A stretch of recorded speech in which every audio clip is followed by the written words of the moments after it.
ఉప ఎన్నికల్లో జూబ్లీహిల్స్ నియోజకవర్గంపై గులాబీ జెండా ఎగరవేస్తామని ఎమ్మెల్సీ దాసోజు శ్రవణ్ అన్నారు. వెంగళాపూర్ నగర్ డివిజన్ సిద్ధార్థ నగర్ కమ్యూనిటీ హాల్లో స్థానిక కార్పొరేటర్ దౌదీప్య అధ్యక్షతన ఆదివారం రాత్రి దివంగత నేత మాగంటి గోపీనాథ్ సంతాప సభ జరిగింది. మాగంటి కుమారుడు వత్సల్యనాథ్, కుమార్తెలు అక్షరానాగ, దిశిర, బీఆర్ఎస్ ఎమ్మెల్యేలు దాసోజు శ్రవణ్, మాజీ ఎమ్మెల్యే విష్ణువర్ధన్ రెడ్డి, రావుల శ్రీధర్ రెడ్డి, సోహైల్ బాయ్, మాగంటి సోదరుడు మాగంటి వజ్రనాథ్ తదితరులు నివాళులు అర్పించారు. జూబ్లీహిల్స్ నియోజకవర్గంలో వందల కోట్ల రూపాయలతో ఎన్నో అభివృద్ధి పనులను గోపీనాథ్ చేపట్టారని ఎమ్మెల్సీ దాసోజు శ్రవణ్ అన్నారు. థీమ్ పార్క్ కు, కమ్యూనిటీ హాల్ కు మాగంటి గోపీనాథ్ పేరు పెట్టాలని స్థానికులు కోరుతున్నారని జెహెచ్ఎంసీ జనరల్ బాడీ సమావేశంలో లేవనెత్తాలని ఆయన కార్పొరేటర్ కు సూచించారు.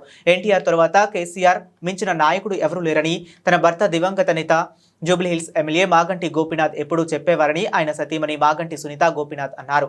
ఈ కార్యక్రమంలో దినేష్ చౌదరి, వైరవి, వేణుగోపాల్, పవన్ ముదిరాజ్, కాలనీ అధ్యక్షులు విజయ్ కుమార్, కోడే సాంబశివరావు, బీఆర్ఎస్ నాయకులు పాల్గొన్నారు.